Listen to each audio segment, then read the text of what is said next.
உடைய கிருபையில மீண்டுமாக இந்த நாளிலே இந்த ஆராதனையிலே வார்த்தைகளை தியானிக்க தேவன் கிருபை செய்திருக்கிறார். போன வாரம் நம்ம ஒரு புதுசாக ஒரு விஷயத்தை பார்க்க ஆரம்பித்தோம். என்ன அப்படின்னா, இருதயம், நம்மளுடைய இருதயம் எப்படிப்பட்ட விதத்தில் இருக்கணும். நம்ம இருதயத்தை எல்லா காவலோடும் காத்துக்கொள்வது ரொம்ப முக்கியம். ஃபஸ்ட்டு ஃபுல்லாகவே ஆவியில் பலப்படுறதை பற்றி பார்த்தோம் இல்லையா? ஆவியில் பலப்படுறது ஏன் முக்கியம்? உள்ளான ஆவி மனிதன் பலப்படுறது சிம்பிளாக. இப்போ நீங்கள் உங்கள் சரீரத்தில் பலமாக இருக்கணுமா இல்லையானா, இது என்னங்க கேள்வி? வீக்காக இருக்கக்கூடாது, ஸ்ட்ராங்காக இருக்கணும். பலமாக இருந்தால் தான் நான் எந்திரிக்க முடியும், ஓட முடியும், வேலைகளை செய்ய முடியும், எதுவுமே நடக்க முடியும் இல்லையா? அதுக்கு நல்லா சாப்பிட்றீங்க, எல்லாமே செய்யணும். நியூட்ரிஷன்ஸ் தேவை, அதுக்கு விட்டமின்ஸ் தேவை, அந்த சரீரத்துக்கு தேவையான தண்ணி, உணவு, நீர் எல்லாமே தேவை. அது சரியில்லைன்னா அந்த சரீரத்தையே ஒன்றும் பண்ண முடியாது. பிறகு அப்படி இருக்கும்போது அதை எல்லாவற்றையும் விட உள்ளே இருக்கிற ஆவி மனிதன் தான் எல்லாவற்றையும் விட பெரியவனாக இருக்கிறான். அவன் தான் இருக்கிற ஒரு வீடு தான் இந்த சரீரம். அப்போ அந்த ஆவி மனிதன் பலமாக இருக்கணுமா இல்லையானா 100% இருக்கணும். ஏனென்றால் அந்த ஆவி மனிதன் எங்கேருந்து வந்தவன்? தேவன்கிட்ட வந்தவன். இன்னும் சொல்ல போனால் நம்ம ஒவ்வொருவரும் ஒரு ஆவி. ஒவ்வொருவரும் எத்தனை பேர் அது முதல்ல க்ளீனாக இருக்கீங்க? இங்கே வந்துருந்தால் அது க்ளீனாக இருக்கணும். நம்ம ஒவ்வொருவரும் ஒரு ஆவி. வெளியில் இருக்க சரீரத்தை வச்சுக்கிட்டு நம்ம இவங்க ரொம்ப அப்படியே ஆவிக்குரிய வாழ்க்கை வாழ்கிறாங்க போல இல்லை. உள்ளே இருக்கிற ஆவி மனிதன் எந்த அளவுக்கு பலப்பட்டிருக்கான், உள்ளே இருக்கிற ஆவி மனிதனுடைய ஸ்ட்ரென்த் என்ன, அவனுடைய இருதயத்தில் எந்த மாதிரி காரியங்கள் இருக்குது, அவனுக்கு இருக்கிற வெளிப்பாடு, ரெவல்யூஷன், இதை வச்சு தான் பிசாசு உங்களை பார்ப்பான்.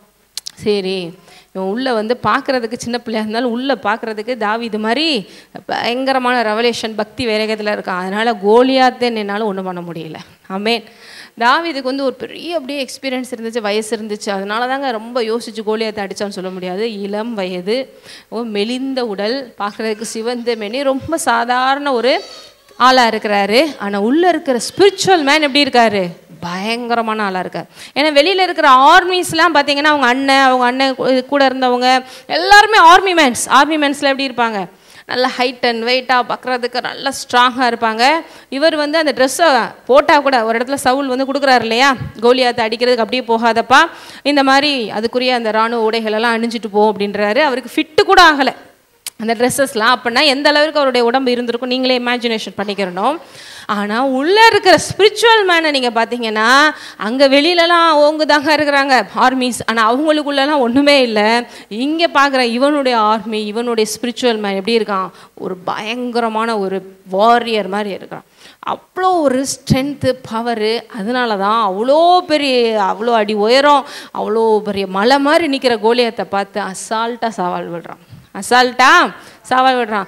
நீங்கள் யோசிச்சு பார்ப்பீங்க, இவனுக்கு முன்னாடி போய் நின்னா ஊதுனாலே நம்மளாம் பின்னாடி போயிடுவோமாடா அப்படிங்கிற மாதிரி தான் நீங்கள் யோசிப்பீங்க. இதெல்லாம் ஃபிசிக்கலாக யோசிக்கிறது.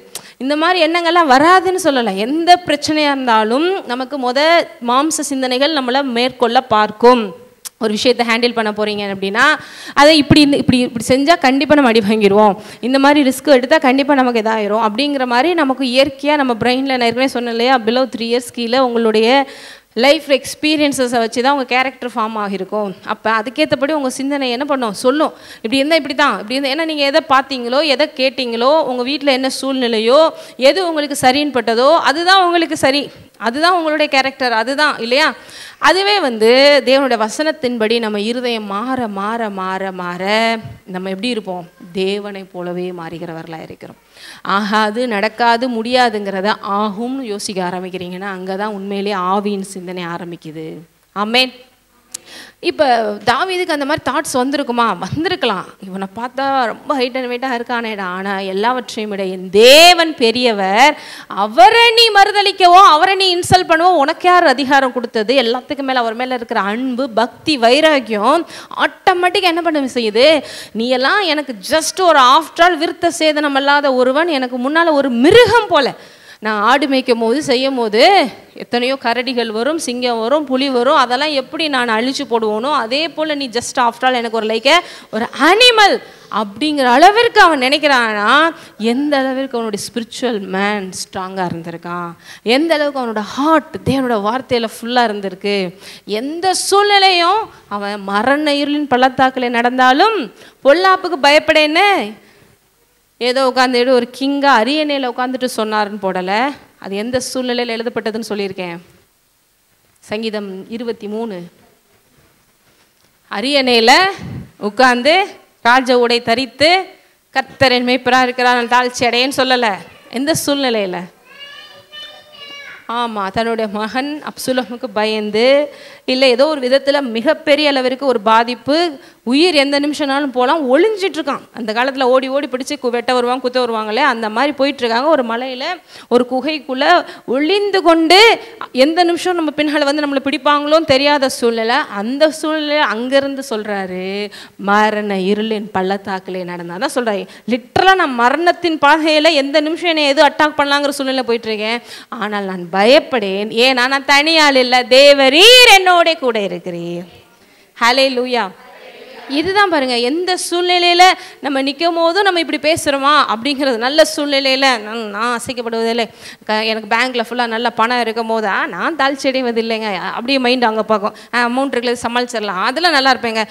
அப்படி இல்லை, எம்டியான சூழ்நிலையாக இருக்கலாம், யோசேப்பு மூலம் குழியில் போட்ட சூழ்நிலையாக இருக்கலாம், இது மாதிரி ஒரு சூழ்நிலையில் என்ன பண்ணுறதுன்னு சொல்ல சூழ்நிலை இருக்கலாம். ஆனாலும் அந்த நேரத்தில் நான் தனியால் இல்லை, கர்த்தர் என் கூட இருக்கிறார்.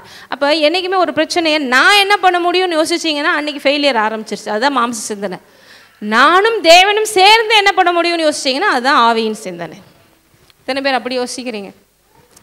நான் என்ன பண்ண போகிறனோ, நான் என்ன பண்ண போகிறனோ, நான் என்ன பண்ண போகிறனோ, இந்த நான் வந்துருச்சுனாலே நம்ம எதை யோசிக்கலை, தேவன் நம்ம கூட இருக்கிறாங்க யோசிக்கல. ஆனால் கிறிஸ்மஸ்க்கு மட்டும் சொல்லுவோம், இம்மானுவேல் என் கூட வந்துட்டாரே, என் கூடயே இருக்கிறாரு, அதெல்லாம் மட்டும் யோசிப்போம். ஆனால் என் கூட இருக்கிறவர் பெரியவர், எனக்குள்ளேயே அவர் வந்து விட்டார், இப்போ நானும் அவரும் சேர்ந்து ஒரு பலமாக இருக்கிறோம், இப்போ எங்களால் செய்ய முடியாத காரியம் ஒன்றுமே இல்லை. ஏன்னால் தேவனால் செய்யக்கூடாத காரியம் ஒன்றுமே இல்லைன்னா இப்போ அவர் என்னோட பட்சத்தில் என்னுடைய அணியில் வந்துட்டாருன்னா இப்போ உங்கள் டீம் ஸ்ட்ராங் ஆயிடுதுங்க. உங்கள் டீம் எப்படி ஆயிடுது? ஸ்ட்ராங் ஆயிடுது. இப்போ நானும் அவர் சேர்ந்து கைப்பிடிச்சிருக்கிறோம், நாங்கள் அவர் சேர்ந்து என்ன பண்ண முடியும்? எல்லாமே பண்ண முடியும், எல்லாம் ஆகும். ஆகாதென்று ஒன்றுமே இல்லை. அதனால தான் தாவீது சொல்கிறாரு, பயப்படேன், பொல்லாப்புக்கு நான் பயப்பட. ஏனென்றால் ஒரு ரீசன் இருக்குது, தேவரீர் என்னோட கூட. எத்தனை பேருக்கு அந்த மாதிரி ஒரு எண்ணம் இருக்குது? இப்போ நல்லா ஏசியில் உட்காந்துருக்குமா சொல்லலாம், திடீர்னு ஒரு எமர்ஜென்சி சுச்சுவேஷன் இந்த நேரத்தில் சொல்ல முடியுமா? அந்த நேரத்துலையும் சொல்கிறதுக்கு தான் பாருங்கள் விசுவாசியின் அடையாளம். இன்னும் சொல்லப்போனால் அப்படியெல்லாம் சொல்கிறதுக்கு வரணும்னா இருதயத்தில் போய் இந்த வார்த்தைகள் போய் நிரம்பணும். நிறைய பேர் வந்து இந்த வசனம் தெரியுமா, சங்கீதம் 23 தெரியுங்க, எத்தனை தடவை மனப்பாடம் ஒப்பிச்சிருக்கேன் தெரியுமா, இந்த கதை தெரியும் அந்த கதை தெரியும்பாங்க.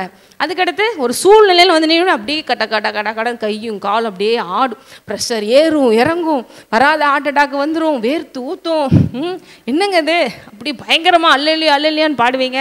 சூழ்நிலை வந்து இப்படி ஆயிடுச்சே அப்படின்னா ஒன்றும் இல்லை, உள்ளான ஆவி மனிதனை பலம் இல்லை. உள்ளான ஆவி மனிதன் பலமாக இருந்து அவன் இருதயம் தேவனோட வார்த்தையில் நிரப்பப்பட்டிருந்துச்சுன்னா உங்கள் சரீரம் கூட உங்கள் பேச்சை கேட்கும். ஏன்னா தேவன் எந்த ஆர்டரில் வச்சுருக்காருன்னா ஆவி, ஆத்துமா, சரீரம் எல்லாமே உங்களுடைய ஸ்பிரிட்லேருந்து அங்கே ஓவர்ஃப்ளோ ஆகிற மாதிரி தான் வச்சுருக்காரு. அடுத்து ஹார்ட்டு, அதுலேருந்து தான் பாருங்கள் சரீரம். நீங்கள் உங்களுடைய இருதயம் பாருங்கள் சரியில்லாமல் ரொம்ப டயர்டாக சோர்வாக என்னத்தை அப்படிங்கிற மாதிரி இருந்தீங்கன்னா உங்கள் சரீரம் கூட பலமாக இருக்கலாம், ஆனால் எந்திரிச்சு நடக்க முடியாது. நிறைய பேர் பாருங்கள் டாக்டர் சொல்கிறாங்க இல்லையா, டெஸ்ட் எடுத்தால் ஒன்றுமே இல்லைங்க, ஆனால் ஏன் தான் அப்படி இருக்கீங்கன்னே தெரில அப்படின்னா சைக்காலஜிக்கல் ப்ராப்ளம், மைண்டில் ஒரே ப்ரெஷர், ஸ்ட்ரெஸ்ஸு. ஃப்ரீயாக இருங்க, நல்லா ஜாலியாக இருங்க, அங்கே போங்க, ஹில் ஸ்டேஷன் போங்க, இங்கே போங்க. ஏன்னா அவங்களுக்கு பாடியில் நல்லா தான் இருக்குது, ஆனால் எப்போ பார்த்தாலும் மைண்டுக்குள்ளே ஏதாவது என்ன ஆகுது, ஓடிக்கிட்டே இருக்குது. அதுதான் அவங்கள என்ன பண்ணுது, அதான் சொல்லுது, முறிந்த ஆவி என்ன பண்ணுமா, நம்மளுடைய அப்படியே நம்ம ஆவியிலையோ நம்மளுடைய இதயத்துலையோ நமக்கு சோறு வந்துருச்சுன்னா நம்ம ஆளே அப்படியே டவுன் பண்ண வச்சிடும். அதே நேரத்தில் ஸ்பிரிட்டில் நீங்கள் ஸ்ட்ராங்காக இருந்தீங்கன்னா உங்களை எழும்பி பிரகாசிக்க வைக்கும். ஏன்னா இந்த ஆவியானவர் உங்களுக்குள்ளே வந்ததனுடைய காரணமே என்ன, உங்களை எழும்பி பிரகாசிக்க வைக்க. அப்போ ஃபஸ்ட்டு ஆவியில் பலப்படுறதை பற்றி பார்த்தோம், சொன்ன மாதிரி எபேசியரில் பார்த்தோம், பொல்லாத ஆவிகளுடைய சேனைகளோடு நமக்கு போராட்டம் உண்டு. இதெல்லாம் வந்து நிறைய தடவை நான் சொல்லியிருக்கிறனால தான் அப்படியே போயிட்டுருக்கேன். எபேசியர் 6ஆம் அதிகாரத்தில் எடுத்து பார்த்தீங்கன்னா உங்களுக்கே தெரியும். எபேசியர் 6 ஏன்னா ஒரு தடவை படிப்போம், 10 இருந்து படிங்க. கடைசியாக என் சகோதரரே, கர்த்தரிலும் அவருடைய சத்துவத்தின் வல்லமையிலும் பலப்படுங்கள். கர்த்தரிலும்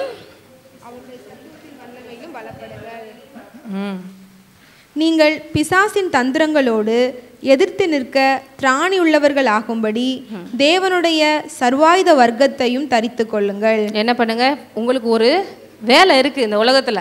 நான் ரட்சிக்கப்பட்டிருக்கேன் அப்படின்னால எனக்கு ஒன்றும் 24 மணி நேரமும் எனக்கு பிரச்சனையே இல்லை, போராட்டமே இல்லைன்னு சொல்ல முடியாது.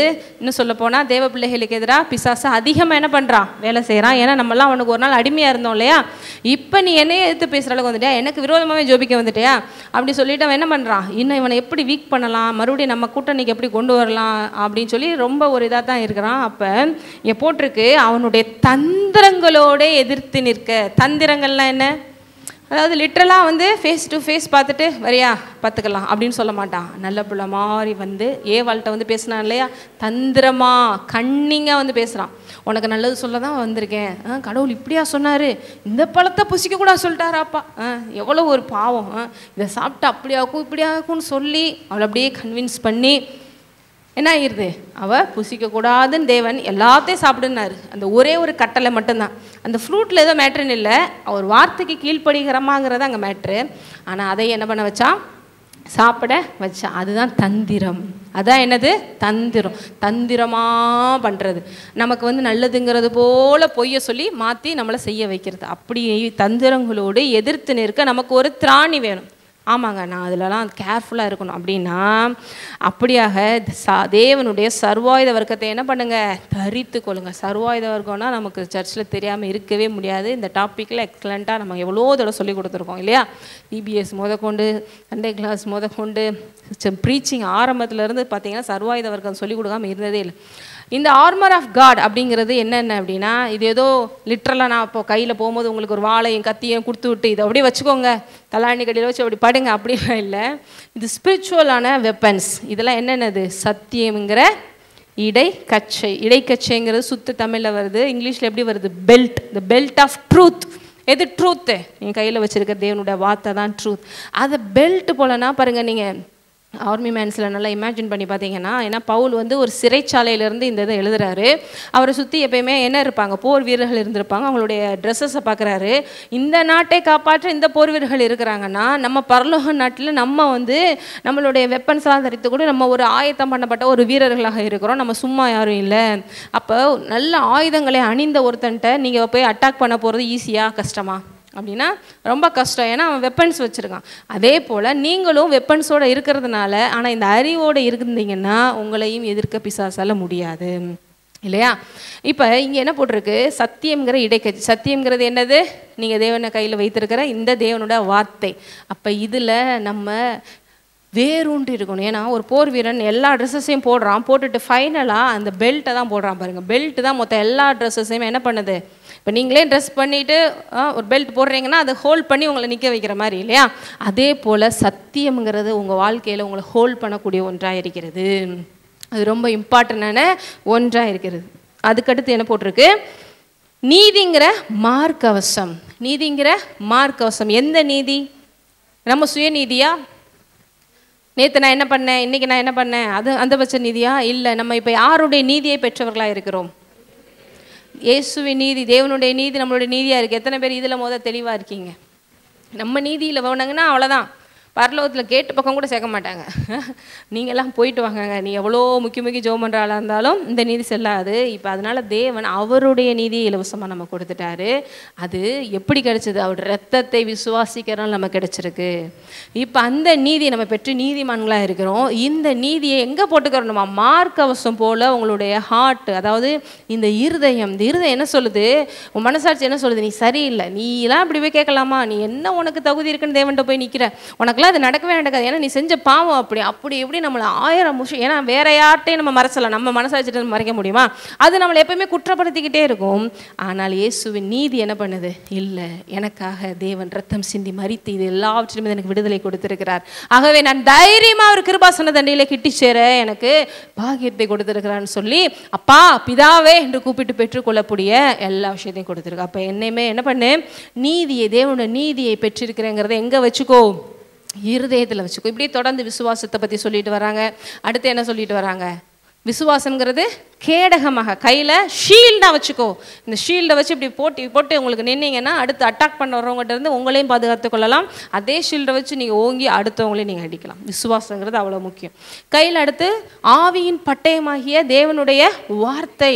அடுத்து ஹெல்மெட் ஆஃப் சால்வேஷன் அப்படின்னு போட்டிருக்கு. தலைச்சீரா அப்படின்னு தமிழில் வருது. அப்படின்னா என்ன? ஹெல்மெட் போட்டுட்டா என்ன ஆகும்? உங்களுக்கு உலக பிரகாரமாக சொன்னீங்கனாலே அவ்வளோ சேஃப்டி. அப்படின்னா இந்த இது சால்வேஷன் அப்படின்னா நான் ரட்சிக்கப்பட்டிருக்கிறேங்கிற அந்த உணர்வை எப்பயுமே எதுக்குள்ளே வச்சுக்கிறணும். எத்தனை பேர் அப்படி இருக்கீங்க? ஒவ்வொரு நிமிஷமும் போகும்போது இந்த உலகத்தில் அன்னைக்கு நடந்துருச்சு எடுத்து இன்றைக்கி நடந்துச்சு எடுத்து நமக்கு நடந்துருமோ? இல்லை, நான் விடுதலையாக்கப்பட்டிருக்கிறேன், நான் ரட்சிக்கப்பட்டிருக்கிறேன். ஐ ஆம் ஆல்ரெடி சேவ்ட். ரட்சிக்கப்பட்டிருக்கேன்னா அதான் இல்லையா? ஐ ஆம் ஆல்ரெடி சேவ்ட் பை காட். நான் ஆல்ரெடி ஒரு சேஃபான ஜோனில் தான் இருக்கேன். ஆகவே எனக்கு அது நடக்காது. நான் ஆல்ரெடி பாவம் மன்னிக்கப்பட்டிருக்கிறேன், நான் விடுதலையாக்கப்பட்டிருக்கிறேன், பாவம் என்னை மேற்கொள்ள முடியாது. அடுத்து என்னது? உங்களுக்கு தலையில் சொல்லியாச்சு. சுவிசேஷம் சொல்கிறதுல பாதரட்சைகளை போட்டுக்கொண்டு விடாமல் போட்டிங்கன்னா அது உங்களுக்கு சமாதானத்தை தருகிறது, இந்த உலகத்திற்கும் சமாதானத்தை தரும். இதுதான் போராயுதங்கள். இதெல்லாம் எத்தனை பேர் மைண்டில் என்றைக்குமே மைண்டில் வச்சுக்கிட்டு செஞ்சிகிட்டே இருக்கோம். செஞ்சிட்டே இருந்தீங்கன்னா இந்த சொன்ன பார்த்தீங்களா, தந்திரங்களோடு எதிர்த்து நிற்கலாம். ஏன் அப்படின்னா இந்த உலகத்தில் நம்ம நினச்சிட்ருக்கோம் இது பிரச்சனை. சிம்பிளாக ஒரு கிறிஸ்தவனுக்கு கிளியராக அந்த ஒரு விஷயம் புரியணும். உங்களுக்கு எதிராக ஒரு பிரச்சனை வருதா, உடனே இவனாக இருக்குமோ அவனாக இருக்குமோ அந்த பக்கத்து வீட்டுக்காரனாக இருக்குமோ இந்த ஆஃபீஸில் இவங்களா இருக்குமோ? இல்லை, அது ஆவிக்குரிய ஒரு யுத்தம். அது எப்பயுமே எல்லாவற்றையும் நீங்கள் இந்த கண்ணோட்டத்தில் பார்த்தீங்கன்னா தான் உங்களுக்கு அதுக்கு சொல்யூஷன் கிடைக்கும். ஆவியோடு நமக்கு போராட்டம். அதான் இங்கே போட்டிருக்கு பாருங்க, மாம்சத்தோடும் இரத்தத்தோடும் அல்ல, துரைத்தனங்களோடும் அதிகாரங்களோடும் பிரபஞ்சத்தின் அந்தகார லோகாதிபதிகளோடும் வானமண்டல பொல்லாதாவிகளின் சேனைகள். அங்கே ஒரு சேனைகள். ஏன்னா லூசிஃபர் குதிக்கும் போது அவனோட ஒரு செட் ஆஃப் தூதர்கள் சேர்ந்து குதிக்கிறாங்க, 1/3 குதிக்கிறாங்க இல்லையா?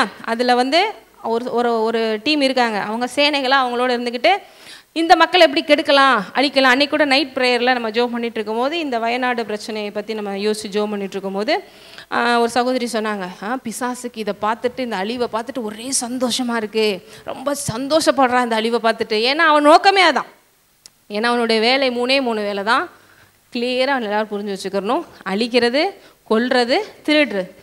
யோவான் 10:10 பார்த்தீங்கன்னா, திருடன் திருடவும் கொல்லவும் அழிக்கவும் வருவானே என்று வேறொன்றுக்கும். நம்ம எல்லாரையும் நம்ம உலகம் எப்படி ஃபிக்ஸ் பண்ணி வச்சுருந்த சோஷியல் மீடியாலாம் பண்ணிங்கன்னா, இந்த கடவுளுக்கு ஏன் தான் அப்படி கண்ணுலேன்னு தெரில, ஏன் இப்படி பண்ணுறாரு, அவருக்கு வேறு வேலையே இல்லாத மாதிரியும் இயற்கையாக அழகாக எல்லாத்தையும் படைச்சி அப்படி வைப்பார், சில நேரம் எல்லாத்தையும் அழிச்சிருவார். அப்படின்னா அது சைக்கோன்னு அர்த்தம் இல்லையா?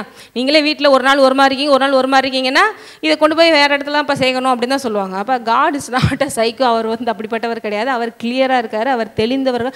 எந்த குழப்பத்திற்கும் நான் காரணம் அல்ல, எந்த குழப்பத்திற்கும் தேவன் காரணம் அல்ல. ஃபஸ்ட்டு உங்கள் லைஃப்பில் ஏதாவது ஒரு குழப்பமாக இருக்குன்னா இது எப்படி இருக்கும் அப்படின்னு ஃபஸ்ட்டு குழப்பம் வந்துருச்சுனால அந்த இடத்துல தேவனுக்கு அது காரணம் அல்லங்கிறத புரிஞ்சு வச்சுக்கோம். தேவன் வந்து அங்கே இடத்துல தெளிவு வரும். ஏன்னா தேவன் தெளிந்த ஒரு ஆவியை நமக்கு கொடுத்து உருவாக்கி இருக்கிறார். தேவன் பயமுள்ள ஆவியை கொடுக்காமல் பலமும் அன்பும் தெளிந்த புத்தியும் ஆவியை கொடுத்து, ஏன்னா அவர்கிட்ட இருக்கிறது அதுதான், பலம் அன்பு தெளிந்த புத்தி. அவர் வந்து கன்ஃபியூஸ் பண்ண குழப்பம் இருக்க லைஃப் ரொம்ப குழப்பமாக போகுது, சிக்கலாக போகுது, அங்கே ஏதோ பிசாஸ் வந்து வேலை செஞ்சுட்டு இருக்கான்னு அர்த்தம். இன்னும் சொல்ல போனால் ஆவியில் நம்ம நிரம்பலை பலப்படலைன்னா எந்தெந்த இடத்துல போர்ஷன்ஸ் எல்லாம் இப்போ வீட்டுக்குள்ளே பார்த்தீங்கன்னா வரண்டா வரைக்கும் நீங்கள் அலோவ் பண்ணுறீங்கன்னா அதுக்குள்ளே வேறு சில விஷயங்கள் உள்ளதாங்க அவங்கள அலோவ் பண்ண முடியும்னா இதுக்குள்ளே அலோவ் பண்ண முடியாத அளவுக்கு வேறு சில விஷயங்கள் இருக்குதுன்னு அர்த்தம். இல்லை நீங்கள் இன்னும் கொஞ்சம் வாங்க, ஹாலுக்கும் வாங்க அப்படின்னா இன்னும் கொஞ்சம் நம்ம இன்னும் பழகிட்டோன்னு அர்த்தம். இல்லை நீங்கள் எங்கேனாலும் எங்கள் வீட்டில் வாங்கங்க, நம்ம ஒன்றுங்க அப்படிங்கிற மாதிரி இருந்தானா அந்தளவுக்கு. தேவன் சிலரெல்லாம் பாருங்கள், உள்ளே வரேன் இருதயத்தை கதை திறந்து தரியா அப்படின்றாரு, தரோம் ஆண்டவரே கொஞ்சம் நீங்கள் இந்த சோஃபா செட்டோடு உட்காந்துக்கோங்க, உள்ளெல்லாம் வந்துட வேண்டாம், இல்லை ரொம்பலாம் இன்டெப்த்தாக வர வேண்டாம், அப்படியே இருந்துக்கோங்க. அது அந்த போர்ஷன்ஸ்லாம் என்ன பண்ணிடுவோம், நம்ம சுயத்தையே வச்சு ஆப்ரேட் பண்ணிகிட்ருப்போம். அப்படி இல்லை, 100% அவருடைய அந்த பிரசன்னத்தை நம்ம இருதயத்தில் உலாவ விடணும். அவருடைய சித்தத்தை நம்ம இருதயத்தில் நம்மளுடைய சித்தமாக மாற்றணும். அப்படி மாற்றும்போது தான் அவருடைய ஆளுகை 100% இருக்கும்போது தான் 100% பிளஸடான லைஃப் நம்ம லைஃப் இருக்கும். எத்தனை பேர் அப்படி சொல்ல முடியும்? 100% எல்லாமே அவர்கிட்ட தாங்க ஒவ்வொன்று கேட்டு செய்கிறேன். சில விஷயங்களெல்லாம் பார்த்திங்கன்னா ஹேபிட்டாகவே நம்மளே செய்வோம், ஆனால் நமக்கே தெரியாது இது தேவசித்தம் இல்லைன்னு. ஏன்னா நம்ம அப்படியே வளர்ந்துருப்போம், நம்ம அப்படியே முடிவு எடுத்துருப்போம். நம்மளுடைய சொன்ன பிரெயின் அப்படியே திங்க் பண்ணோம். புதுசாக அவனை யோசிக்கிறதுக்கு பயப்படும், ஏன்னா அது டேஞ்சர்னு யோசிக்கும். ஆகவே நம்ம அப்படி திங்க் அப்புறம் தான் ரொம்ப யோசிச்சு பார்த்தோன்னா, ஆமாம் நம்ம எல்லாத்தையும் ஆண்டவர்கிட்ட கேட்டால் செஞ்சுட்ருக்கோம், அப்போ எங்கேயாவது ஒரு இடத்துல மிஸ் பண்ண சான்சஸ் இருக்குது அப்படின்னு நமக்கே புரிய ஆரம்பிக்கும். அப்போ போக போக போக இந்த மெச்சூரிட்டி நமக்கு வரணும். ஏன்னா இந்த பாருங்கள், மாம்சத்தோடும் இரத்தத்தோடும் அல்ல, துரைத்தனங்களோடும் அதிகாரங்களோடும். அப்படின்னா இவ்வளோ பேர் நமக்கு எதிராக எப்பயுமே செயல்பட்டு இருக்காங்க. எத்தனை பேர் இவ்வளோ கான்சியஸாக இருக்கீங்க? எப்பயுமே என் லைஃப்பில் இவ்வளோ பெரிய போராட்டங்கள் இருக்குது. போராட்டங்கள்லாம் இது கெட்ட போராட்டம் இல்லை, பவுல் சொன்ன மாதிரி நல்ல போராட்டம். ஏன்னா இந்த போராட்டத்தில் நமக்கு தான் வெற்றி. நல்ல போராட்டம்னா என்ன? என் கூட தேவன் இருக்கிறார், நானும் அவர் சேர்ந்து போராடுறோம். அவர் ஏற்கனவே எல்லாவற்றையும் ஜெயித்தவர், ஆகவே என்னையும் ஜெயிக்க வைக்க போகிறார். ஐயோ ரொம்ப கவலைப்படாத, அப்படி எப்போ பார்த்தாலும் அங்கே சுற்றுதான், இங்கே ஆவி சுற்றுதாம்ல, இது போய் போராட்டமாம்ல, அப்படி உங்களை பார்த்து பயந்துட்டு இருக்க சொல்லலை. ஆனால் கான்சியஸாக இரு, இந்த தெளிந்த புத்தியோடு இரு, எப்பொழுது விழித்திருந்து ஜெபம் பண்ணு, எப்பொழுதும் அலாட்டாயிரு, ஆவியிலே அனலாயிரு. ஏன் சொல்கிறாரு? இந்த மாதிரி விஷயங்களெல்லாம் நம்ம ஏமாந்துடக்கூடாது. எத்தனை பேருக்கு புரியுது? அதான் இங்கே போட்டிருக்கு, இந்த மாதிரி போராட்டம் இருக்கிறனால உங்களை தேவன் அப்படியே சும்மா விடலை, அவருடைய போராயுதங்களை தான் போட்டு, தீங்கு நாளிலே அவைகளை நீங்கள் எதிர்க்கவும் சகலத்தையும் செய்து முடித்தவர்களாய் நிற்கவும். தேவனுக்கு ஒரே எய்ம் தான், நீங்கள் எல்லாத்தையும் எதுக்கணும், எல்லாத்தையும் ஜெயிச்சுட்டு வெற்றி மேலே சூடணும், நிற்கணும், திராணி உள்ளவராகும்படி உங்களுக்கு தேவையான போராயுதங்களே கொடுத்துட்டார். நீங்கள் தேவன்கிட்ட போய் கேட்கலாம், தேவனே இவ்வளோ போராட்டம் இருந்தேனே, நடுவில் இப்படி விட்டுட்டு நீங்கள் வாட்டில் ஹாயா ஹெவனுக்கு போயிட்டீங்களே ஆண்டவரே. இல்லைம்மா, உன் கூட தான் இருக்கிறேன், இன்னும் சொல்ல போனால் என்னுடைய போராயுதங்களே உனக்கு கொடுத்துருக்குறேன், ஏன்னா நீ எல்லாத்துலேயும் ஜெயிக்கணுங்கிறதுக்காக. அப்போ உபத்திரவங்கள் இல்லைன்னு சொல்லலை, உபத்திரவங்கள் உண்டு, ஆனாலும் உலகத்தை ஜெயித்தவர் உங்களோடு உண்டு. அந்த உபத்திரவங்களை விட ஜெயித்தவர் பெரியவராக இருக்கிறார். ஒரு சின்ன பிரச்சனை வந்தோடனே உடனே என்ன கடவுள், நான் இவ்வளோ தான் நல்லா தான் ஜெபம் பண்ணுறேன், எங்கே தான் தெரியலையே, கடவுள் என்ன என்னை போட்டு படாப்படுத்துறா தெரியலையே, அப்படி யோசிக்கக்கூடாது. உலகம் யோசிக்கிற விதம், என்ன நடந்தாலும் என்ன பிரச்சனை வந்தாலும் கடவுள் கடவுள் கடவுள் கடவுள் கடவுள் அப்படின்னு சொல்கிறது. இன்னும் கொஞ்சம் சொல்லிடுறாங்க மீடியாவில், இந்த தீர்க்க தரிசனம் சொன்னவங்கெல்லாம் இந்த விஷயத்தை கரெக்டாக சொன்னாங்களா, அப்போ எல்லாமே போய். பிசாசு பாருங்கள், எல்லாத்தையும் அவனே செஞ்சுட்டு கடைசியில் ஆவியானவர் மேலே நம்பிக்கை இலக்க வைக்கிறதும் அவனோட வேலையாக இருக்குது. அங்கங்கே பார்த்தீங்கன்னா, இப்போ நமக்கெல்லாம் லிட்ரலாகவே தெரியும், நம்ம நைட் ப்ரேயர் பண்ணிகிட்ருக்கோம், ஒரு மாதமாகவே கிட்டத்தட்ட மழையினால் பெருவெள்ளம் வரப்போகுது, நிலச்சரிவுகள் வரப்போகுது, பயங்கரமான விபத்துகள் வரப்போகுதுன்னு சொன்னதுனால தான் நம்ம செயின் ப்ரேயரே பண்ணோம். ஜூலையில் 17 ஏதோ ஒரு டேட்டில் நம்ம செயின் ப்ரேயர் பண்ணோம் இல்லையா? ஏன் பண்ணோன்னா, இந்த விஷயங்களெல்லாம் காமிச்சு நீங்கள் போய் அந்த வீடியோவில் வேணும் யூடியூப்பில் போய் போட்டு பாருங்கள், அந்த பாயிண்ட்ஸஸ் எல்லாம் நோட் பண்ணி தான் சொல்லியிருப்போம். அப்போ நமக்கு உணர்த்துனதுனால தான். எங்கேயோ ஒருத்தவங்க நம்மளால் ஆனால் ஓப்பனாக வேர்ல்டு லெவலில் சொல்ல முடியாது இப்படிலாம். ஏன்னா ஒவ்வொரு நிமிஷம் இது நடக்க போது, அங்கே நடக்கும்போது யாருக்காவது நிம்மதி இருக்குமா? ஆனால் நமக்கு சொல்லி நம்மளை ஜெபிக்க வச்சுருக்காரு. விசுவாசிக்கிறவங்கள இன்னமும் அங்கேருந்து எத்தனையோ பேர் காப்பாற்றப்பட்டு தான் இருக்கிறாங்க. அப்போ யாருமே கடவுள் சொல்லலையா, அப்போ சும்மாவா அப்படின்லாம் எல்லாத்தையும் சொல்லிட்டு தான் இருக்கிறார். எல்லாத்தையும் நம்ம எல்லாத்தையும் சொல்லணும்னு சொல்ல அவசியம் இல்லை. அதே நேரத்தில் நீங்கள் விசுவாசிக்கலன்னு அது பொய்யுன்னு கிடையாது. ஆனால் இதை வச்சு எப்படி அவன் பாயிண்ட்டை கொண்டு வரானா, அப்போ எல்லாமே பொய், தீர்க்க தரிசனங்களே போய், இனிமேல் யார் சொன்னதே நம்பாதீங்க அப்படிங்கும் போது, லிட்ரலாக யாரோ ஒருத்தவங்க செய்கிறத வச்சுக்கிட்டு எல்லாத்தையும் சொல்லும் போது நம்ம அந்த பொய்யை நம்பிட்டோன்னா, அப்போ ஆவியானவர் பொய், தீர்க்க தரிசன வரங்கள் பொய்னா அப்போ பைபிளில் போட்டிருக்கிறது பொய்யா? புரியுதா உங்களுக்கு? அப்போ நீங்கள் அதை விசுவாசிக்கலைன்னா கடைசியாக அந்த வரங்கள் உங்களுக்கு ஆப்ரேட்டே ஆகாது. இப்படி தான் பாருங்கள், பெரிய பெரிய தேவையில்லாத விஷயங்களை உங்கள் மனதில் கொண்டு போய் விதைப்பான். அதில் எக்காரணம் கொண்டு இந்த மாதிரி பொய்களை என்ன பண்ணாதீங்க, தேவையில்லாமல். அவங்களுக்கு சும்மா பொழுது போகாமல் உட்காந்துக்கிட்டு எதையாவது பேசிகிட்டு இருப்பாங்க, ஆனால் எத்தனை பேர் அதை நம்பிக்கிட்டு ஏமாந்துட்டு இருப்பாங்கன்னு தெரியாது. ஆகவே ரொம்ப கேர்ஃபுல்லாக தேவனோட வசனம் என்ன சொல்கிறதுங்கள நம்ம கவனமாக இருக்கணும். இதெல்லாம் உண்மைதான். அந்த வரங்களில் செயல்படும் போது நமக்கு எல்லாம் தெரியும் தான், கனிகள் இருக்குது தான், வரங்கள் இருக்குது தான், அதில் எந்த மாற்றமும் இல்லை. ஆனால் நமக்கு ஏன் அதெல்லாம் வெளிப்படுத்துகிறாரு? நம்ம அதற்காக ஜெபிக்க முடியும். அப்போ இங்கே பாருங்கள், இது எல்லாவற்றையும் செய்து முடித்தவர்களாய் நிற்க சர்வாயுத வர்க்கத்தை எடுத்துக்கொள்ளுங்கள். சர்வாயுத வர்க்கத்தை எடுத்துக்கொள்ளுங்கள். யாருடைய வேலை? எல்லாத்தையும் வச்சுப்பா எடுத்துக்கோ அப்படின்னா உங்கள் வேலை. ஆனால் போட்டு விட்டுட்டேன், அதுவும் ஆட்டோமேட்டிக்காக ஜென்ரேட் ஆகும்னு சொல்லலை. எல்லாத்தையும் எடுத்துக்கொள், கச்சையை தரித்துக்கொள், கையில் ஆவிக்குரிய பட்டயத்தை எடுத்துக்கொள், கேடகத்தை பிடித்துக்கொள், எல்லாமே அப்படி தான் வரும். அப்போ அங்கே யாரோட வேலை?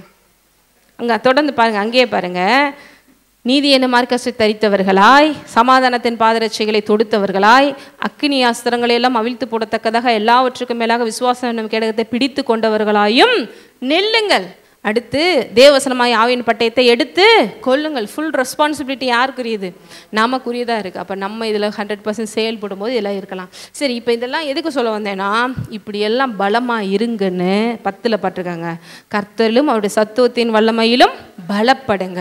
இப்படி ஆவியில் பலமாக இருந்தீங்கன்னா ஆல்சோ உங்களுடைய இருதயத்துலேயும் நல்ல ஒரு பலம் இருக்கணும். அதான் போன வாரம் பார்த்தோம், அண்டர்ஸ்டாண்டிங் ஹார்ட். உங்கள் இருதயம் பலமாக இருக்கணுமா? எஸ், 100% இருக்கணும். ஏன்னா அந்த இருதயத்தின் நினைவுகள் எப்படியோ அப்படியே மனுஷன் இருக்கிறான் என்று வேதம் சொல்லுகிறது. நீங்கள் எப்படி உங்கள் இருக்கீங்களோ அப்படி உங்களோட இருதயத்தின் நினைவுகள் எப்படியோ அப்படியே அவன் இருக்கிறான். அதனால் எல்லா காவலோடும் இருதயத்தை காத்துக்கொள். எது உள்ள போகுது அப்படிங்கிறத கவனமாக இருக்கணும். ஏனென்றால் அங்கே தான் தேவன் என்ன வச்சுருக்காரு? லிவிங் வாட்டர், ஜீவ தண்ணீர் அங்கேருந்து புரண்டு ஓடும். ஜீவ தண்ணீர் அங்கேருந்து புரண்டு ஓடும். அப்போ எல்லாமே தேவன் கொடுத்துட்டாருங்க, ஆசீர்வச்சிருக்காரு, உள்ள லிவிங் வாட்டர் வச்சு. அப்புறம் ஏன் வாழ்க்கை ட்ரையாக இருக்குது அப்படின்னா, அந்த ஜீவ தண்ணீர் புரண்டு ஓடி உங்களை பசுமையாக மாற்றுவதற்கு அந்த மாம்ச சிந்தனைகள் தடையாக இருக்குது. தேவையில்லாத சில பொய்களை நம்பி வச்சுருக்கிறது தடையாக இருக்குது. கல் மாதிரி, மண் மாதிரி, அடப்பு மாதிரி எல்லாம் அங்கங்கே பிளாக்கேஜ் பண்ணிக்கிறது. ஆகவே அந்த வாட்டர், லிவிங் வாட்டர் என்ன ஆகுது? ஃப்ரீயாக போக விடாமல் நம்மளே பிளாக்கேஜாக போட்டு வச்சு அங்கங்கே சில பகுதிகளில் சுத்தமாகவே போகல, அப்படியே இருக்குது. அதனால தான் சில பகுதிகளில் கொஞ்சம் நல்லா இருக்குது லைஃபு, சில பகுதிகளில் நல்லா இல்லை. சில பகுதிகளில் கொஞ்சம் அப்படியே அப்டேட் ஆகிட்டே இருக்குது. இப்போ தான் லைட்டாக கொஞ்சம் ஓட்டை போட்டு உள்ளே போயிட்டுருக்கு தண்ணி, இன்னும் மடை மாதிரி திறந்து போக விடணும். இது எல்லாத்தையும் செய்ய வேண்டியது யார்? நம்ம. அதுக்கு தான் அண்டர்ஸ்டாண்டிங் ஹார்ட்டை இங்கே அழகாக நமக்கு தாவீதினுடைய மகன் சாலமோன்னு கேட்குறார். ஏன்னா தேவையில்லாத பொய்யை நம்பிடக்கூடாது. எது நன்மை எது தீமைங்கிறத பிரித்து அறியணும். போன தடவை பார்த்தோம் இல்லையா, 1 ராஜாக்களில் சாலமோன் என்ன கேட்குறாரு? தேவனே, எனக்கு ஞானமுள்ள இருதயத்தை தாங்க, எது சரி எது தப்புங்கிறத புரிந்து நான் செயல்பட எனக்கு உணர்வுள்ள இருதயத்தை தாங்கன்னு கேட்குறாரு. தேவனுக்கு ரொம்ப சந்தோஷம். ஏன்னா லிட்ரலாக காடே இப்போ இங்கே வந்து உனக்கு என்னம்மா வேணும் அப்படின்னா, கொஞ்சம் வெயிட் பண்ணுங்க ஆண்டவரே, நான் கூகுளில் சர்ச் பண்ணி என்னென்னலாம் இருக்குன்னு பார்த்துட்டு வந்து லிஸ்ட்டை போட்டு தரேன். இந்த லேட்டஸ்ட்டாக இது வந்திருக்கான், லேட்டஸ்ட் அது வந்திருக்கான், இப்படி பண்ணிடுங்க அப்படி பண்ணிடுங்க நம்ம சொல்லுவோம். அப்படி தானே சொல்லுங்க. இல்லை நாங்களாம் அப்படி எதுவுமே கேட்க மாட்டோம் அப்படிங்கிற மாதிரி உட்காந்துருக்கீங்க.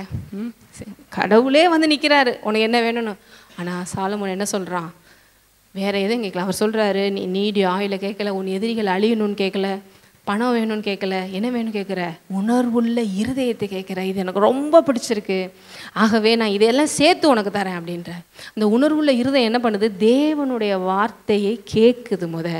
ஃபஸ்ட்டு என்ன பண்ணுது? கேட்குது. தாழ்ச்சியுள்ள மனதோடு கேட்குது. அதுலேயும் முக்கியமாக அவன் கேட்டதுக்கு ஒரு ரீசன் இருந்துச்சு. அந்த ஜனங்களை எல்லாம் நியாயம் தீர்த்து நல்வழியில் இந்த நாட்டை நடத்த, அதுக்கு பின்னால் ஒரு நல்ல ஒரு பர்பஸ் இருந்துச்சா? அப்போ இந்த உணர்வுள்ள இருதயம் என்ன பண்ணுது? தாழ்ச்சியுடையதாக இருக்குது, 4 பேருக்கு நல்ல விஷயங்கள் செய்யக்கூடியதாக இருக்குது, நல்ல ஒரு கோல் வச்சுருக்கு, ஒரு பர்பஸ் வச்சுருக்கு, தேவனை போல் நற்கிரிகளை செய்யும்படி ஏதாவது செய்யணும் அப்படிங்கிறது வச்சுருக்கு. ஆகவே தேவன் அதை என்ன பண்ணுறாரு? கொடுக்குறாரு. இது வேணும் அப்படின்னு கேட்கும் போது எங்கே கேட்கணும்னு பார்த்தோம் அப்படின்னா, நீதிமொழிகளில் பார்த்தோம். நீதிமொழிகள் ஒரு வசனத்தை எடுத்து பார்க்கலாம்.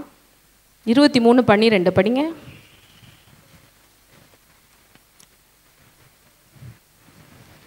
உன் இருதயத்தை புத்திமதிக்கும், உன் செவிகளை அறிவின் வார்த்தைகளுக்கும் சாய்ப்பாயாக.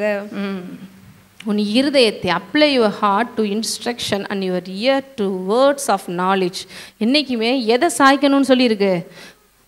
உன்னுடைய இருதயத்தை தேவன்கிட்டருந்து வர்ற இன்ஸ்ட்ரக்ஷனுக்கும், உன்னுடைய செவிகளைனா ஆவிக்குரிய செவிகளை, அது மாம்சத்துலேயும் செவிகள். தேவன் சொல்றார், கேட்கறதுக்கு காது உள்ளவன் கேட்க கடவன், கேட்கறது காது உள்ளவன் கேட்க கடவன். சிலர்லாம் கேட்பாங்க. அதான் போன வாரம் 4 நிலத்தை உங்களுக்கு காமிச்சேன். கேட்பாங்க, நல்லா இருக்கு, வாசலை தாண்டினோன்னு என்ன ஆயிரும்? அவ்வளோதான், முடிஞ்சு போச்சு.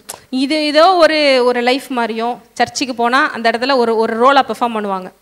அந்த இடத்துல மட்டும் அந்த இடத்துல ரூத்தா மாறுவாங்க, மரியாளா மாறுவாங்க, தாவீதா மாறுவாங்க, பேதுருவா மாறுவாங்க. சர்ச்சை விட்டு வெளியில் போனோடனே மறுபடியும் பழைய மாதிரியே மாறிடுவாங்க. என்னத்தை ஒரு சின்ன ஃபோனோ இல்லை வீட்டில் நடந்தோடனையுமே இது ஒரு லைஃப். இங்கே வந்தால் மட்டும் ஒரு வேஷம் நம்மளே போட்டுக்கிறது, ஒரு மாஸ்க் போட்ட மாதிரி போட்டுக்கிறது, அப்படியே எல்லாத்துலேயும் அப்படி கரெக்டாக இருக்கிற மாதிரி பரிசுத்தமாக ஹல்லேலூயா ஆமேன். வீட்டுக்கு போனோடனே மறுபடியும் நம்ம லைஃப் பழைய மாதிரியே, அந்த ஓல்டு கிரைஸ்ட், அந்த ஓல்டு மென்டாலிட்டி அது வந்துடுது. அப்படி இல்லை, இங்கே என்ன பண்ண? உன்னுடைய செவியை தேவனுடைய வார்த்தைகளுக்கு சாய். அப்போ என்ன பண்ணுது? இந்த வார்த்தை உள்ளே போய் நல்ல நிலத்தில் விழுந்ததை போல விழணும். அது என்ன பண்ணும்? 30, 60, 100 பலன் கொடுக்கும். சிலர்லாம் நல்லா கேட்குறோம், கேட்டுட்டு உலக பிரகாரமான கவலை, ஐஸ்வர்யத்தின் மயக்கம், இந்த மாதிரிலாம் சில ஸ்ட்ரெஸ்ஸஸ்லாம் வந்தோடனையும் உள்ளே போகுது. ஆமாம் சொல்லியிருக்காங்க, நான் நம்புகிறேங்க, விசுவாசிக்கிறேங்க. எத்தனை பேர் அந்த கேட்டகரியில் இருக்கீங்க நீங்களே செக் பண்ணி பார்த்துக்கோங்க. அதாவது இது யாரையும் குற்றப்படுத்துறதுக்காக தேவன் சொல்லலை. நம்ம ஹார்ட் எந்த லெவலில் இருக்குதுன்னு நம்ம பாருங்கள். உங்களுடைய ஃபிசிக்கல் ஹார்ட், எத்தனை பேர் உங்கள் ஹார்ட்டெல்லாம் செக் பண்ணியிருக்கீங்க? இசிஜி எடுப்பாங்க, அடுத்து சில இதெல்லாம் எடுத்து உங்கள் ஹார்ட் இப்படி ஹெல்த்தியாக இருக்குது அப்படின்னு. சிலர்லாம் செக் பண்ணணுன்னாலே ஹார்ட் அட்டாக் வந்துடுற மாதிரி வந்துடுது.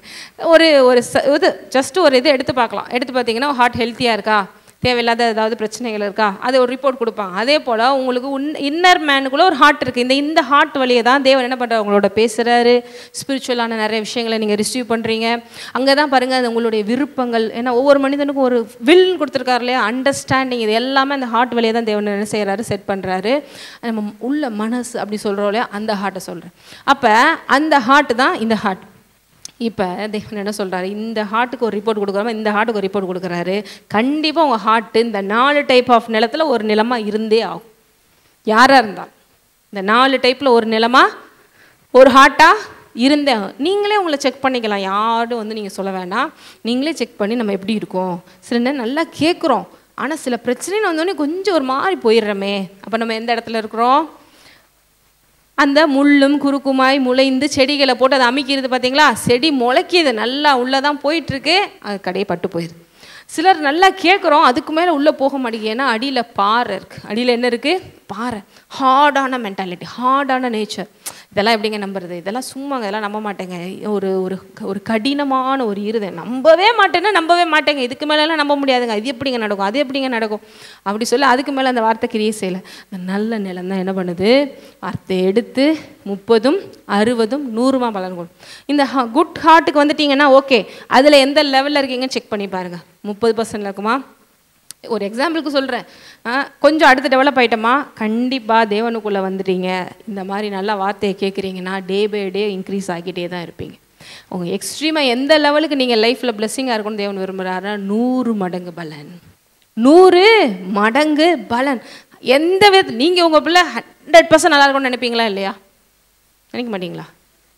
அவன் சொன்னதே கேட்க மாட்டேங்கிறாங்க. 50% இருந்தால் போதும், அவன் எவ்வளோ மோசமான இருந்தாலும் சரி என் பிள்ளை நல்லா இருக்கணும் அப்படின்னு மனசார நினைப்போம். அதுதான் ஒரு தாய் தகப்பனுடைய எண்ணம் இல்லையா? இப்போ தேவன் நினைப்பாரா இல்லையா? அவன் பாவியாக இருந்தாலும் எதாக இருந்தாலும் எப்படியாவது மனம் மாறி வந்து நல்லா இருக்க மாட்டானா அப்படின்னு அவர் நினைக்கிறாரு. அதனால தான் நமக்காக எல்லாம் செய்து முடித்திருக்கேன். ஆனால் அப்படிப்பட்டவரை தான் நம்ம என்ன சொல்கிறோம், அழிக்கிறாரு. ஏதாவது ஒரு பிரச்சனை வந்தால் ஏன் தான் என் தலையில் இப்படி எழுதிட்டாரோ தெரில, எல்லாம் அவர் பண்ணுற வேலை மேலே இருந்துக்கிட்டே அவர் தான் போட்டு ஆட்டுறாரு அப்படின்னு நம்ம அவரவே சொல்கிறோம். அப்படி இல்லை, நம்ம தேவனோட பிள்ளைகள் ஒரு விஷயத்தில் கான்சியஸாக இருக்கணும். எங்கே இருந்து பிரச்சனைகள் வந்தாலும் அதற்கு பின்னால் யார் இருக்கா? பிசாசு இருக்கிறான். அவனோட நம்ம ஏதோ தந்திரத்தில் சிக்கியிருக்கோம். ஆனால் அதை மேற்கொள்ள முடியுமா? மேற்கொள்றதுக்கு தான் எல்லாத்தையும் நம்ம கொடுத்துருக்குறார். அப்படியே போச்சுங்க, அவ்வளோதாங்க, இப்படியே தான் இருக்கும் போல், நான் இப்போ பார்த்தாலும் இப்படி ஏமாந்துருவேன் போல். இல்லை, மறுபடியும் நீங்கள் எழுந்து நிமிர்ந்து நிற்க தேவனே பலப்படுகிறார். அப்போ அதுக்கு தான் பாருங்கள், இந்த அண்டர்ஸ்டாண்டிங் முக்கியம். அப்போ அண்டர்ஸ்டாண்டிங் ஹார்ட் என்ன பண்ணுது? தேவனோட வார்த்தை கேட்குது, அதன்படி செய்ய தன்னை விட்டு கொடுக்குது. எத்தனைபடி கேட்கிறவர்களாகி மட்டுமல்ல, அதன்படி செய்கிறவர்களாக இருங்கிற வசனத்தை கேட்டிருக்கீங்க. இத்தனை பேர் அதை செய்கிறோம். நம்ம ஒவ்வொரு தடவையும் வேதத்தில் படிக்கிறது இல்லை மனப்பாடமாக ஒப்பிக்கிறது. சிலர்லாம் ஒரு பேட்டர்ன் வச்சுருக்காங்க, காலையில் பழைய ஏற்பாடு, ஈவினிங் புதிய ஏற்பாடு, ஒரே வருஷத்தில் பைபிளில் படித்து நல்லது. ஏன்னா ஒரு தடவை ரிவைஸ் பண்ணிங்கன்னா என்ன இருக்குது. ஆனால் சிலருக்குலாம் புரியல. பட் ஒரு வசனத்தை படித்தா கூட அதை என் வாழ்க்கையில் அப்ளை பண்ணுறேன்னா இதுதான் உங்களுக்கு பலனை கொண்டு வரும். இதுதான் உங்களுக்கு பலனை. சிலருக்குலாம் எனக்கு படிக்க தெரிலங்க, எழுத தெரில, ஒரு வசனம் தெரிஞ்சிருந்தாலே அந்த ஒரு வசனம் உங்கள் வாழ்க்கைக்கு போதுமானதாக இருக்குது. ஆனால் அவர் நல்லவருங்கிற அறிவு இருந்தாலே போதுமானதாக இருக்குது. கர்த்தரன் மேய்ப்பராக இருக்கிறான் தாழ்ச்சியடைங்கிற அந்த ஒரு ரெவலேஷன் இருந்தாலே போதுமானதாக இருக்குது. அதாவது மற்றதெல்லாம் படிக்க வேண்டான்னு சொல்லலை, ஆனால் அந்த ஒன்றில் நீங்கள் எவ்வளோ தூரம் வேரூன்றி இருக்கீங்க. ஏன்னா தாவீது இவ்வளோ வெற்றிகரமாக வாழ்ந்தாருன்னா அவர்கிட்ட இவ்வளோ பெரிய பைபிள் இல்லைங்க. 5 புக்ஸ் வச்சுருக்கீங்க பார்த்தீங்களா உங்கள் பைபிளில், அதான் டோரா அப்படின்னு சொல்லுவோம். ஆதியாகமம், என்னாகமம், யாத்ராகமம், லேவியராகமம், உபாகமம், இந்த 5 தான் அவர்கிட்ட இருந்துச்சு. ஆனால் 5லே இவ்வளோ பண்ணியிருக்காரு. பக்கத்தில் அவங்க பார்த்து கேளுங்க, இவ்வளோ பெரிய பைபிள் வச்சு நீங்கள் என்ன பண்ணுறீங்க? என்ன சொல்கிறாங்க எல்லாரும்? என்கிட்டலாம் இருக்குங்க பைபிள், எல்லா டிரான்ஸ்லேஷனில் வச்சுருக்கேன், கலர் கலராக வச்சுருக்கேன். ஃபஸ்ட்டில் 5 புக்கு தான். இப்போ கூட யூதர்கள் அதுதான் டோரான்னு சொல்லி இப்போ கூட இஸ்ரேல்ஸில் ஃபைட்டில் நடந்துகிட்ருக்கல, இந்த டோரா வச்சு தான் அது பிலீவ் பண்ணிகிட்ருக்காங்க. ஆனால் அந்த விஷயத்திலே பாருங்கள், இஸ்ரேல் நாடை இப்போயும் எந்த உலகமும் என்ன பண்ண முடியல, தோற்கடிக்க முடியல. இதுக்குள்ளேயே வேர்ல்டில் சின்ன கண்ட்ரி இந்த டோராவை வச்சுக்கிட்டு இந்த ஆட்டம் காட்டுறாங்கன்னா இப்போ நம்மளாம் எவ்வளோ தூரம் காட்டணும். ஏன்னா இப்போ எல்லாவற்றையும் விட இஸ்ரவேலின் தேவனே நமக்குள்ளே வந்துட்டார். அவங்களுக்கு இன்னும் அந்த ரெவலேஷன் இல்லை, இன்னும் அந்த மெசேயாவை பற்றி அறிவு இல்லை. சீக்கிரமாக அவங்க புரிவாங்க, நம்ம அதுக்காக ஜெபம் பண்ணிட்டு தான் இருக்கிறோம். அப்போ அந்த தேவனே நமக்குள்ளே வந்துட்டார், கிங் ஆஃப் இஸ்ரேலே நமக்குள்ளே இருக்கிறாருன்னா அப்போ நம்ம எந்த விதத்தில் நம்ம இருக்கிற இடத்துல பெரியவர்களாக இருக்கணும். எதிர்த்து வருமா வரத்தான் செய்யும், போட்டி வருமா வரத்தான் செய்யும், ஆனால் ஜெயிக்கக்கூடிய வல்லமை தேவன் நமக்குள்ளே வைத்திருக்கிறார். இஸ்ரேலில் எப்போ பார்த்தாலும் சண்டை நடந்துட்டு தான் இருக்கும். ஆனால் இப்போ வரைக்கும் உலக நாடுகள்லாம் பயப்படுதுன்னு அந்த ஒரு நாட்டுக்கு பயந்துட்டு இவனை ஒன்றுமே பண்ண முடியல. என்ன பண்ணாலும் ஏதாவது இருக்கிற எல்லா லேட்டஸ்ட் டெக்னாலஜி எல்லாமே அவங்க தான் கண்டுபிடிக்கிறாங்க. ஒரு 5 புக்ஸை வச்சுக்கிட்டே நம்ம இவ்வளோ பெரிய பைபிள் வச்சுருக்கோம், அப்படியே எடுத்துகிட்டு வந்துடுவோம், சர்ச்சுக்கு மாட்டோம், நானும் பைபிள் வச்சுருக்கேன் அப்படின்னு. இது பைபிள் எங்கே இருக்கணும்? இருதயத்தில் இருக்கணும். இந்த பைபிள் எங்கே இருக்கணும்? இந்த வார்த்தைகள் உன் இருதயத்தில் நிரம்பணும். இது நிரம்பும் போது, அது வாயிலிருந்து வரும்போது ஜீவனாக உன் வாழ்க்கை மாறும். அப்போ இன்னொரு வசனத்தை பாருங்கள். இதுக்கு நமக்கு தேவையான ஞானத்தை தேவனே கொடுக்கிறார். போனதோட படித்தோம். யாக்கோப்பு 1:22 25 வரைக்கும் படிங்க. 1:5 உங்களுக்கு இந்த ஞானம் இல்லையா, அவரே தர்றாரு அப்படின்னு வருது. உங்களில் ஒருவன் ஞானத்தில் குறைவுள்ளவனாக இருந்தால் யாவருக்கும் சம்பூர்ணமாய் கொடுக்கிறவரும் ஒருவரும் கடிந்து கொள்ளாதவருமாகிய தேவனிடத்தில். இதெல்லாம் இல்லைங்க, எனக்கு அந்த அளவுக்குலாம் அறிவில்லை, பரவாயில்ல, தேவன்கிட்ட கேளுங்க, அப்பொழுது அவனுக்கு அது கொடுக்கப்படும். தேவன் எப்பயுமே கேளு நான் தரமாட்டேன்னு சொல்லலை, நீ கேளு நான் தருவேன்றார். கேளுங்கள் அப்பொழுது உனக்கு கொடுக்கப்படும், தட்டுங்கள் அப்பொழுது உங்களுக்கு, தேடுங்கள் அப்பொழுது நீங்கள் கண்டடைவீர்கள். இப்போ ஞானம் இல்லையே நான் என்ன பண்ணுறது அப்படின்னு கவலைப்படாதீங்க, இவர்கிட்ட கேளுங்க, இவர் தருவார். இப்போ 21 படிங்க, 22 அல்லாமலும் நீங்கள் உங்களை வஞ்சியாதபடிக்கு திருவசனத்தை கேட்கிறவர்களாய் மாத்திரமல்ல அதின்படி செய்கிறவர்களாயும் இருங்கள். பார்த்தீங்களா? கேட்கிறவர்களாய் மாத்திரமல்ல, அதுக்கு முன்னாடி ஒரு பாயிண்ட் போட்டிருக்கு, நீங்களே உங்களை வஞ்சியாதபடிக்கு. நீங்களே உங்களை அப்படின்னா என்ன? உங்களை நீங்களே ஏமாற்றிக்கிறாதீங்க. நானும் எல்லாம் கேட்குறேன், நானும் கிறிஸ்டின் தான், நானும் சர்ச்சுக்கு போயிடுறேன், நான் இப்போ தாங்க மெசேஜ் அட்டன் பண்ணிட்டு வந்தேன், இப்போ தாங்க நான் சர்வீஸ் முடிச்சுட்டு வந்தேன், எல்லாம் நல்லா தான் இருக்குது. கேட்கிறவர்களாய் மாத்திரமல்ல அதன்படி செய்கிறவர்களாய் இருந்தால் தான் உண்மையிலே கரெக்ட். இல்லைன்னா நம்மளே உண்மை காதிலே நம்மளே நம்ம பூ சுற்றிக்கிறோம், வஞ்சிக்கிறோன்னு அர்த்தம். தொடர்ந்து படிங்க. எண்ணத்தினாலெனில் ஒருவன் திருவசனத்தை கேட்டும் அதின்படி செய்யாதவனானால் கண்ணாடியிலே தன் சுபாவ முகத்தை பார்க்கிற மனுஷனுக்கு ஒப்பாயிருப்பான். அதே தான் மறுபடியும் போன வாரம் சொன்னேன் இல்லையா, ஒருவர் கேட்கலாம், கேட்டுட்டு அதன்படி செய்யாதவன் ஆனால் கண்ணாடியிலே தன் சுபாவ முகத்தை பார்க்கிறவனுக்கு அடுத்து அவன் தன்னைத்தானே பார்த்து அவ்விடம் விட்டு போன உடனே தன் சாயல் இன்னதென்பதை மறந்து விடுவான். சுயாதீன பிரமாணமாகிய பூரண பிரமாணத்தை உற்று பார்த்து அதிலே நிலைத்திருக்கிறவனே கேட்கிறதை மறக்கிறவனாயிராமல் அதற்கேற்ற கிரியையை செய்கிறவனாயிருந்து தன் செய்கைகளில் பாக்கியவானாயிருப்பான். ஆமேன். பாருங்க, சுயாதீன பிரமாணமாகிய பூர்ண பிரமாணத்தை அப்படின்னா என்ன? சுயாதீனம் உள்ளவர்களாக இருக்கிறோம். நாம் எப்படி இருக்கிறோம்? சுயாதீனம் உள்ளவர். எத்தனை பேர் சுயாதீனம் உள்ளவர்களாக இருக்கிறீங்க? சுயாதீனம்னா உங்களுக்கு தேவன் ஃப்ரீ வில்லை கொடுத்துருக்காரு. உங்களுக்கு தேவன் என்ன கொடுத்துருக்காரு? ஃப்ரீ வில்லை கொடுக்குறாரு. அதாவது இங்கிலீஷில் எப்படி வருதுன்னா, தமிழில் எப்படி வருது? சுயாதீனம் உள்ளவர்களாகவும் வருது. ஒவ்வொருவருமே ஒரு சுயாதீனம் உள்ளவர்களாக இருக்கிறோம். இப்போ உங்களை யாரும் ஃபோர்ஸ் பண்ணி இன்றைக்கி நீ வந்தே தீரணும் கழுத்தை படித்து யாருமே கூட்டு வரல, நீங்கள் தான் முடிவு எடுத்து வர்றீங்க. இந்த ஃப்ரீ வில்லுங்கிறது ஒவ்வொரு மனுஷனுக்குமே தேவன் கொடுத்துருக்கிறாரு. இந்த சுயாதீன பிரமாணத்தை பூர்ண பிரமாணத்தை உற்று பார்த்து அதிலே நிலைத்திருக்கிறவனே என்ன பண்ணுறான்? கேட்கிறதை மறக்கிறவனாயிராமல் அதற்கேற்ற கிரியை செய்கிறவனாயிருந்து தன் செய்கைகளில் பாக்கியவானாயிருப்பான். இது அப்படியே ஒரே ஒரு தடவை நம்ம இங்கிலீஷில் படிப்போம். இங்கிலீஷில் படித்தீங்கன்னா உங்களுக்கு கொஞ்சம் நல்லா அந்த சுயாதீனத்துக்கு மட்டும் உங்களுக்கு புரியும். வேறு யாராவது புக்ஸ் வச்சுருந்தீங்கன்னா கூட ரெஃபர் பண்ணி பாருங்கள். யாக்கோபு ஒரே ஒரு ஜேம்ஸில் 1:25. But those who sit their gaze deeply into the perfecting law of liberty are fascinated by and respond to the truth they hear and are strengthened by it. They experience God's blessing in all that they do. அதாவது தேவன் நம்மளை அவருடைய சிலுவையின் மூலமாக இந்த Royal law of love, அவருடைய அன்பு நம்மளை இப்போ எப்படி மாற்றிருக்குன்னா, எந்த விதத்திலும் இப்போ பாவங்கிற ஒன்று உங்களை வந்து அடிமைப்படுத்தி வச்சுருந்தது. ஆனால் இப்போ தேவனுடைய இரத்தம் நம்மளை என்ன பண்ணியிருக்கு, சுதந்திரவாளிகளை மாற்றியிருக்கு. அதை தான் கொலோசியரில் ஒரு வசனம் சொல்லுது, இப்போ நீங்கள் பாவத்திற்கு அடிமைகளாக இல்லை, தேவனுடைய சுவிகார புத்திரர்களாக இருக்கிறீங்க. கொலோசியரில் இப்போ தேவன் அவரை உங்களை இருளின் அதிகாரத்திலிருந்து மீட்டு இருக்கிறார். 1:13 படிங்க. கொலோசியர் 1:13. இருளின் அதிகாரத்தினின்று நம்மை விடுதலையாக்கி தமது அன்பின் குமாரனுடைய ராஜ்யத்திற்கு உட்படுத்தினவருமாயிருக்கிற பிதாவை ஸ்தோத்தரிக்கிறோம். ஆமென். இருளின் அதிகாரத்தில், அப்போ ஒரு அதிகாரத்துக்கு கீழே நீங்கள் இருந்திருக்கீங்க. இருள் இல்லைன்னா நீங்கள் எப்படி இருந்திருக்கீங்க? சுயாதீனம் உள்ளவர்களாக இருந்திருக்கீங்க? இல்லை, நம்ம அடிமைகளாக இருந்திருக்கோம். அதனால தான் பவுல் சொல்கிறாரு, நான் செய்யக்கூடாதுன்னு நினைக்கிறேன் ஆனால் செஞ்சிடுறேன், நான் இப்படி இருக்கக்கூடாதுன்னு நினைக்கிறேன் அப்படின்னா அப்படி இருந்துருக்கேன். என்னை சில விஷயங்கள் என்ன பண்ணுது, ஒரு பாவங்கிற பிரமாணம் என்னை அதை செய்ய வச்சிருது. ஆனால் இப்போ நான் கவலைப்பட மாட்டேன், இயேசு கிறிஸ்துவின் ரத்தம் சகல பாவங்களை விடுதலையாக்கிட்டு நான் இப்போ ஜீவனுடைய ஆவியின் பிரமாணத்தில் வந்துட்டேன். இது இந்த பாவத்திலேருந்து என்னை என்ன பண்ணியிருக்கு, விடுதலை ஆக்கியிருக்கு. அதான் இங்கே போட்டிருக்கு, இருளின் அதிகாரத்தை நின்று நம்மை விடுதலை ஆக்கி விட்டார். தேவன் நம்மளை இப்போ விடுதலை ஆக்கிட்டா யூ ஆர் ஃப்ரீ. இதான் சுயாதீனம். உங்களுக்கு இப்போ வந்து எந்த விதத்திலும் எந்த ஒரு பாண்டேஜ் இல்லை, கட்டுப்பாடு இல்லை. இப்போ கூட சில விஷயங்கள், இதெல்லாம் என் லைஃப்பில் சரியில்லைங்க, அப்படிங்க இப்படி தாங்க என் லைஃப்னா நீங்களே ஏதோ பிசாசனோட பொய்யை நம்பியிருக்கீங்கன்னு அர்த்தம். இப்போ தேவனுடைய பிள்ளைகள் நம்ம படித்தோம் இல்லையா, எல்லாம் ஆகும். பாடலில் பாடினோம் இல்லையா, எல்லாமே ஆகும். ஏனென்றால் தேவன் உங்களுக்கு அந்த அளவிற்கு அவருடையதே உங்களுடையதாக கொடுத்துட்டேன்.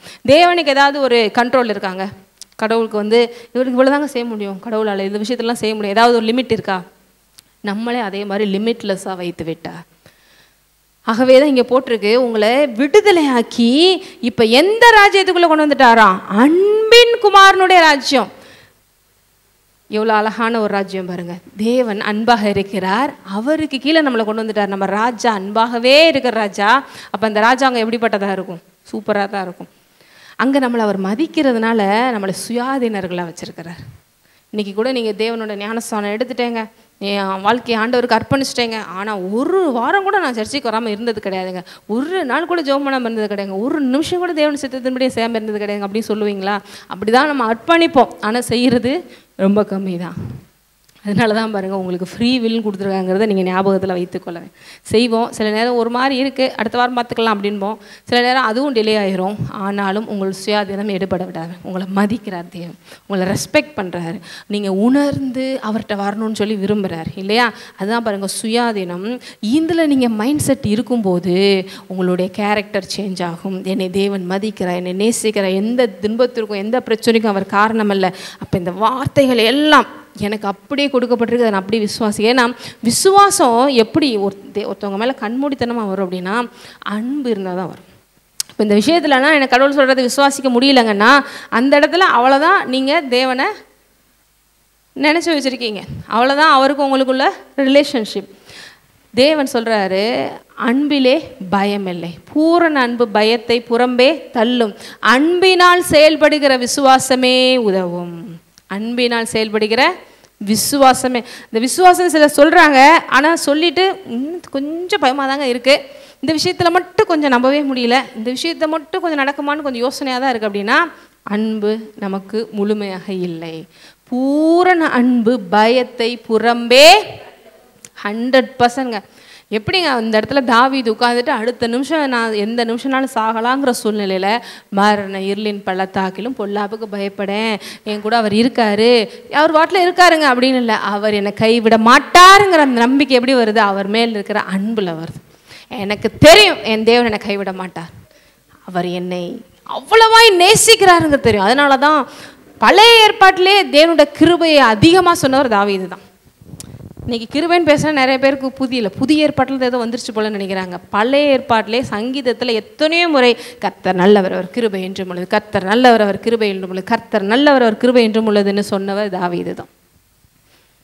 அப்போ இன்றைக்கி இயேசுலாம் வந்து மரித்து உயிர்த்த இந்த காலகட்டத்தில் தாவீது இருந்திருந்தாருன்னா அந்த கிருபையை எவ்வளோ போற்றியிருப்பாருன்னு நம்மளால் இமேஜினே பண்ண முடியல. இத்தனை பேருக்கு புரியுது. ஏன்னா அப்போ வந்து இயேசு வரல, மரிக்கலை, உயிர்க்கலை, அந்த இயேசுவே நமக்குள்ளே வரல. அப்போயே சும்மா டெம்பரவரி தான் ஹோலி ஸ்பிரிட் வந்துட்டு போகிறதெல்லாம். அப்போயே இவ்வளோ கிருபையை அவர் போற்றிருக்காருன்னா இன்றைக்கி நமக்குள்ளே பெர்மனெண்ட்டாக வந்து குடி கொண்டுட்டாருன்னா தாவீது எனக்கு தெரிஞ்சு புக்கு பைபிள் அளவுக்கு சங்கீதமே எழுதியிருப்பாருன்னு நினைக்கிறேன். அவ்வளோ தூரம் அந்த உணர்ந்து, அதுக்கு தான் அந்த உணர்வுள்ள தாவீதுக்கு மட்டும் எப்படிங்க இப்படிலாம் யோசிக்க வருதுன்னா அதுக்கு தான் அந்த உணர்வுள்ள இருதயம் வேண்டும். எல்லாமே இருந்தாலும் அந்த அண்டர்ஸ்டாண்டிங் ஹார்ட் இல்லைன்னா நம்ம அப்படியே இருப்போம். அது பாறை மாதிரி சில மனசெல்லாம் உள்ளேயே போக மாட்டேங்குது, அதுக்கு மேலே உணரவே மாட்டேங்குது. அதுக்கு தான் நல்ல நிலம், இதுக்கு தான் உணர்வுள்ள இருதயம் வேண்டும். அதை தேவன் தருகிறார். தேவன்கிட்ட கேளுங்க, அப்போ உங்களுக்கு தராரு. அப்போ இந்த சுயாதீன பிரமாணத்தை தேவன் எனக்காக எவ்வளோ செஞ்சுருக்காரு, சிலுவையில் எனக்கு இவ்வளோ செஞ்சு நடந்து முடிஞ்சிருக்கா, இதை உற்று பார்க்கிறவன், இதை உற்று பார்க்கிறவன். உலகத்தை படைச்ச தேவன் உங்களுக்கும் எனக்கும் தன்னை இவ்வளோ தூரம் தாழ்த்தணுங்கிற என்னங்க அவசியம்? நீ புரிஞ்சுக்கிறலையா?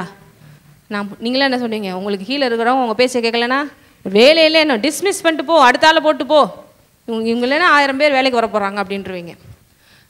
அவர் he's a creator of every thing.